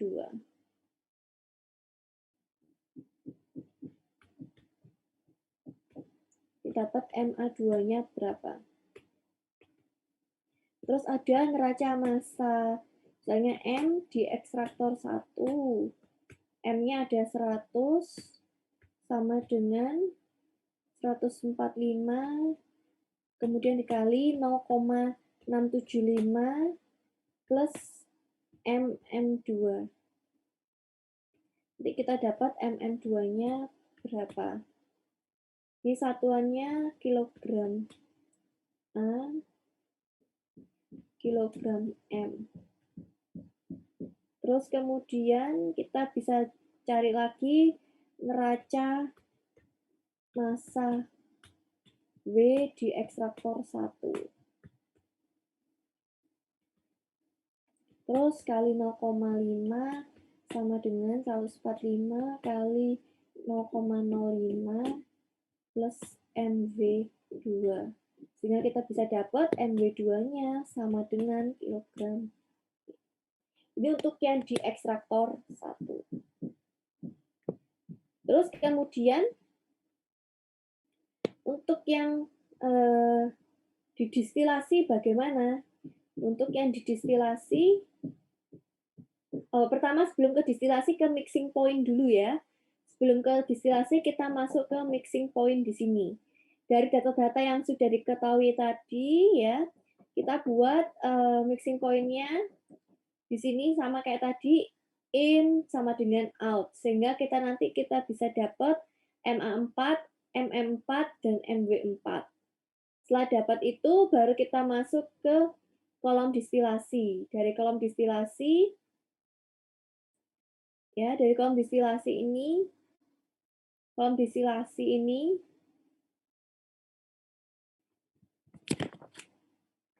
baru kita bisa menyelesaikannya. Tetapi di kolom distilasi ini, kita lihat dulu ya. Kalau yang tadi di mixing point ini gampang aja ya. Ini kan cuma ada input, outputnya ada inputnya 2, outputnya ada 1 ini. Sehingga tinggal input sama dengan output. Nah, kalau yang di distilasi kolom di sini ya, data-datanya sudah kita masukkan, terus ternyata di sini DOF-nya nggak 0. Ya, kita lihat A0-nya ada berapa? Ada 4. M5, MA6, MM6, dan MW6. Berarti A0-nya ada 4. Variabel independent equation-nya ada 3. DOF-nya berarti adalah 1. Berarti ini tidak bisa diselesaikan. Butuh, kalau variabelnya lebih dari 0 atau 1 itu, artinya butuh tambahan variabel sehingga bisa menyelesaikan persoalan ini. Mungkin perlu yang namanya relasi lain, atau mungkin bisa dengan asumsi, atau dengan basis, gitu ya, supaya bisa menyelesaikan yang distilasi kolom. Tetapi karena di sini tidak ada, maka distilasi kolomnya tidak bisa diselesaikan. Gitu ya. Ini sih Bu, gambarnya nggak kelihatan Bu. Oh, distilasi kolomnya belum tampil ya? Belum tampil Bu. Oke, sebentar. Oke. Ini ya, saya jelaskan lagi. Setelah kita tadi mencari dari ekstraktor 1 dan ekstraktor 2, berikutnya adalah yang di mixing point. Ya, di mixing point di sini, jadi keluaran dari ekstrak 1 dan ekstrak 2 ini berkumpul sebelum masuk ke distilasi kolom jadi 1 di sini. Terus kemudian di sini ada MA4, MM4, dan MW4. Untuk mencarinya ini mudah saja. Sama seperti yang tadi, kita buat neraca massa A di mixing point. Inputnya apa, outputnya apa. Kita dapat MA4. Kemudian di neraca massa M di mixing point juga demikian, inputnya apa, outputnya apa. W juga demikian, sehingga kita bisa dapat MA4, MM4, dan MW4. Ini ya. Lalu kemudian setelah masuk ini, ya, setelah mixing point tadi, ini ya, kita tunjukkan dulu gambar awalnya. Gambar awalnya sebagai berikut, ya. Setelah di mixing point sini, kemudian masuk ke kolom distilasi. Masuk ke kolom distilasi di sini. Kemudian outputnya ada M5 dan juga M6 ini. Ada aliran atas dan aliran bawah. Ternyata di sini DOF-nya bagaimana? DOF-nya di distilasi kolom, unknown variabelnya ada 4. M5, MA6, MM6, dan MB6. Independent equation-nya ada 3, yaitu variabel komponen A, M, dan W. Sehingga DOF-nya adalah 1. Untuk DOF 1 atau DOF lebih dari 0, itu artinya perlu tambahan yang namanya tambahan informasi. Bisa dengan basis atau asumsi, atau bisa dengan relasi-relasi yang lain. Tapi kan di soal tidak diketahui, sehingga distilasi kolom ini tidak bisa diselesaikan. Jadi, saya gambarkan Ini tadi distilasi kolom, terus ada input,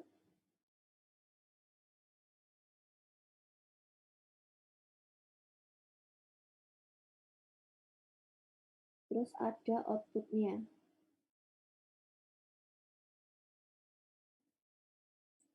Nah, di sini inputnya diketahui semua.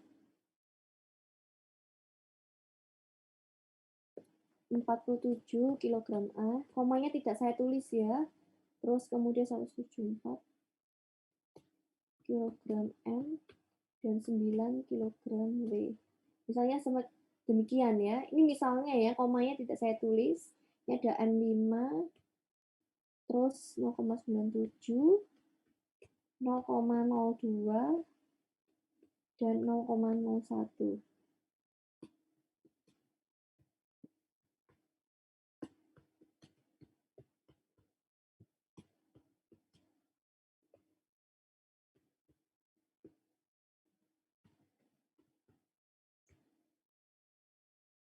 Sini ada M6,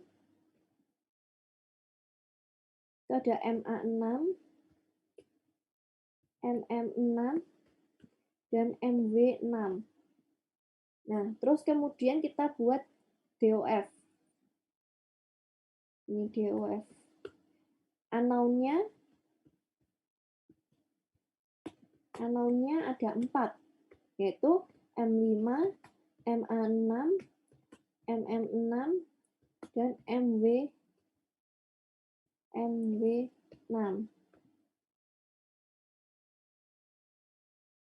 Terus kemudian independent equation-nya itu ada 3, A, M, dan W. Sehingga DOF-nya adalah 4 minus 3 sama dengan 1, atau lebih besar dari 0. Sehingga artinya perlu variabel lain atau relasi lain atau basis untuk menyelesaikannya. Untuk bisa menyelesaikannya. Ini ya. Ini adalah apa yang terjadi pada distilasi kolom. Karena di sini, di distilasi kolom ini,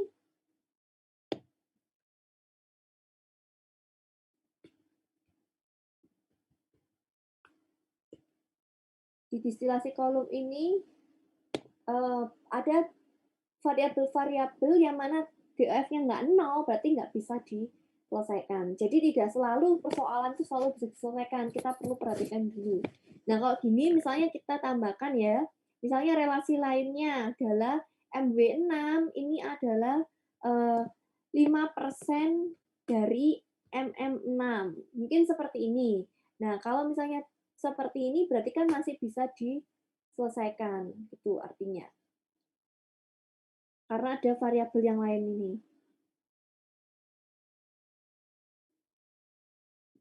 Nah, ini untuk yang distilasi kolom.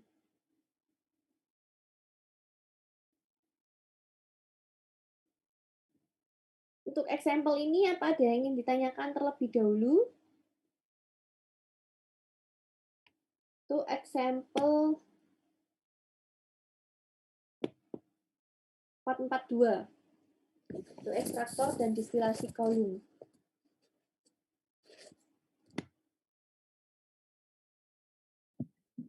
Jadi untuk saya ingin izin bertanya. Jadi untuk yang tadi yang DOF-nya 1 itu basisnya kan boleh apa saja ya, Bu? Kalau misalnya DOF-nya 1 gitu. Pokoknya kita kasih basis biar bisa diselesaikan gitu ya, Bu. Ya, betul. Kalau misalnya DOF-nya tadi 1, berarti kita perlu yang namanya tambahan basis. Ya, terserah mau bagaimana basisnya atau itu tidak bisa diselesaikan. Kalau misalnya di soal tidak ada tambahan informasi lain, itu artinya tidak bisa diselesaikan dan memerlukan basis tambahan. Kalau misalnya tidak, misalnya nih ya di soal disuruh menyelesaikan secara keseluruhan gitu ya. Berarti kita perlu tambahan basis, terserah basisnya apa. Misalnya mungkin M6-nya, misalnya di sini ketahui M6-nya itu 1000. Berarti kita cari dulu fraksinya atau bagaimana ya. Di sini kan bisa cari fraksinya dulu.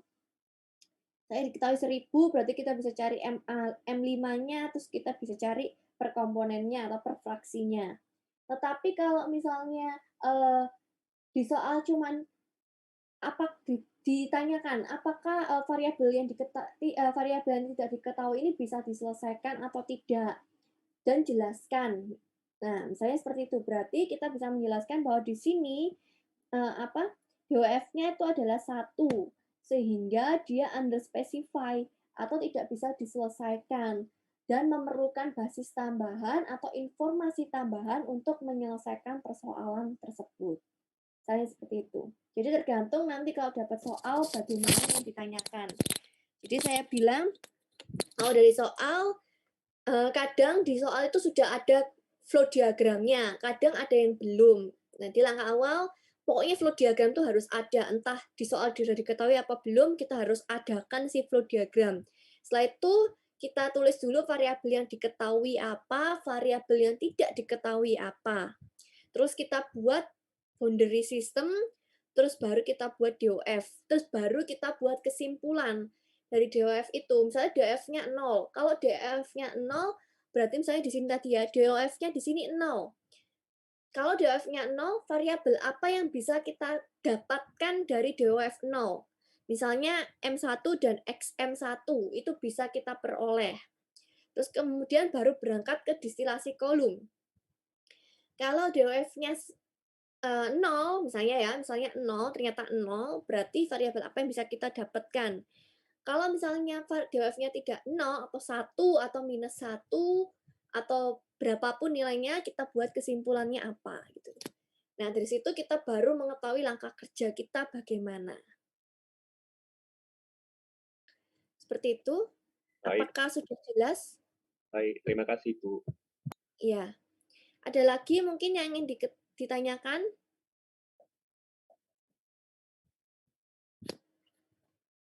Oke, karena di Bu, sini permisi Bu, saya mau tanya Bu. ya, Kalau kayak yang gini kan kasusnya berarti harusnya yang ditambahin basis itu kan M5 atau enggak M6 gitu ya Bu? iya Harusnya. betul. Anu. Nah Iya. berarti itu ngasih basisnya itu berarti nggak boleh sembarangan ya Bu? Nggak boleh ngelebihin yang inputnya di M4 itu berarti. Oke. Nah, itu basis itu kan namanya juga yang namanya asumsi ya, atau asumsi perkiraan. Basis itu kan suatu perkiraan atau kira-kira berapa sih gitu ya. Nah, basisnya itu benar. Kita tidak boleh sembarangan memberikan yang namanya basis atau perkiraan. Kalau misalnya di sini tadi 100 misalnya ya, 100 berarti ya otomatis outputnya ya pastinya tidak melebihi dari yang namanya 100 ini. Gitu ya. Kan tidak mungkin lebih dari 100 ini gitu. Nah, berapakah basisnya ini? Itu nanti ya kita kira-kira misalnya mungkin bisa juga sama dengan 100 ya, ini juga namanya juga, kilogramnya saja nanti kan dibagi per fraksinya. Nah, atau misalnya ini basisnya 80, ini 20, misalnya seperti itu. Nah, biasanya kalau persoalan yang namanya basis gini, untuk soal-soal tertentu atau di sini, kalau di contoh soal yang ini kan tidak perlu dicari sampai selesai, cuman disuruh sampai kesimpulan. Nah, pada kenyataannya pun nanti kalau misalnya kita ada problem-problem atau misalnya ada kuis atau ujian, itu kita nggak mungkin sampai mengasumsi basis di akhir. Biasanya yang bisa dijadikan suatu basis itu biasanya yang di awal. Ya, di awal basisnya berapa itu biasanya yang ada di awal sini. Kalau misalnya suatu penyelesaian tugas akhir atau skripsi pun kita selalu membuat basisnya itu adalah yang di awal gitu. Atau misalnya pun di awalnya tidak ada. Misalnya kita ingin membuat 100 kg aseton. Kita butuh berapa kilogram awalnya ini perlu berapa kilogram. Nah, itu bisa. Jadi kayak yang namanya basis itu bisa macam-macam. Tetapi kalian nggak perlu khawatir saya harus ngambil basis berapa ya? Saya mesti kayak gimana ya? Itu pasti ada petunjuk dari soalnya, gitu ya. Kalau misalnya seperti ini nggak ada petunjuknya, ya itu artinya tidak bisa diselesaikan, gitu. Sudah sampai di sini saja penyelesaiannya, nggak perlu dilanjutkan lagi. Yang penting adalah kalian membuat kesimpulannya udah benar, udah tepat, langkah kerjanya tepat, ya sudah itu tidak apa-apa, nggak perlu sampai kemudian saya akan membuat basis sekian-sekian, nggak perlu, cuma sampai kesimpulannya harus tepat gitu aja. Oke, Ada lagi? Mungkin yang ingin ditanyakan? Tidak perlu khawatir ya dengan yang namanya basis, bingung harus basis berapa ya, atau asumsi berapa ya, kira-kira berapa, itu nggak perlu khawatir. Karena selalu ada petunjuk dari soal, karena ini masih apa ya, materi kuliah, belum suatu studi kasus yang nyata di suatu industri atau di suatu tugas akhir atau problem-problem project gitu. Jadi ini pasti selalu ada petunjuk-petunjuknya karena kan pasti ada tetap pasti diberikan petunjuk gitu. Nanti dengan seiring banyak latihan soal, di responsi, atau di problem-problem yang berikutnya, example yang lain pun, nanti kalian akan menemukan polanya gitu ya, bagaimana membuat basis, bagaimana menyimpulkan suatu persoalan, itu nanti akan dengan seiring banyaknya latihan soal, pasti terbiasa. Maka dari itu saya sarankan example-example yang kita bahas hari ini silakan dikerjakan ulang, karena kadang di Felder itu pembulatannya itu kalau menurut saya kadang itu tidak sesuai gitu ya. Silakan dikerjakan ulang dengan hasil yang memang kalian hitung sendiri, jadi supaya nanti kalau ujian tuh terbiasa gitu ya. Supaya nanti kalau ujian pun kalian lebih ringan belajarnya karena sudah sering latihan soal gitu. Ada lagi sebelum saya akhiri perkuliahannya?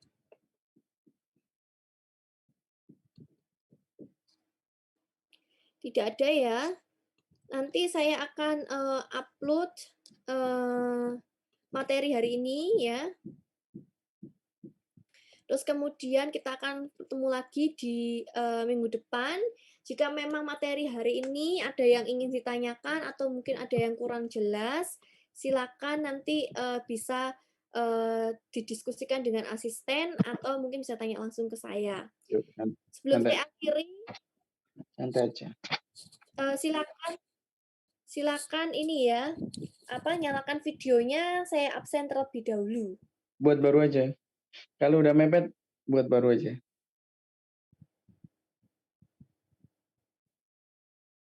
Silakan semuanya menyalakan videonya terlebih dahulu. Sebentar.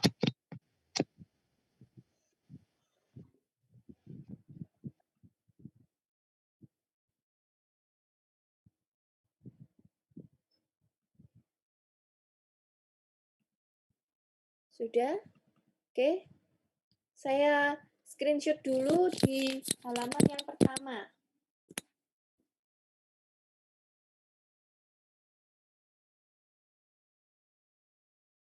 Berikutnya, di halaman yang kedua, saya screenshot terlebih dahulu.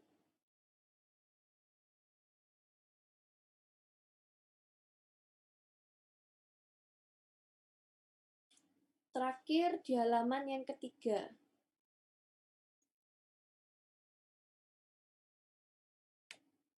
Oke. Sudah? Baik, terima kasih semua atas kehadirannya. Saya akhiri perkuliahan pada hari ini. Semoga materi kuliah yang saya sampaikan bisa diterima dengan baik. Jika masih ada yang kurang jelas, bisa nanti ditanyakan di luar jam kuliah. Selamat pagi semuanya. Selamat pagi, Bu. Terima kasih, Bu. Terima kasih, Bu. Terima kasih, Bu. Terima kasih, Bu.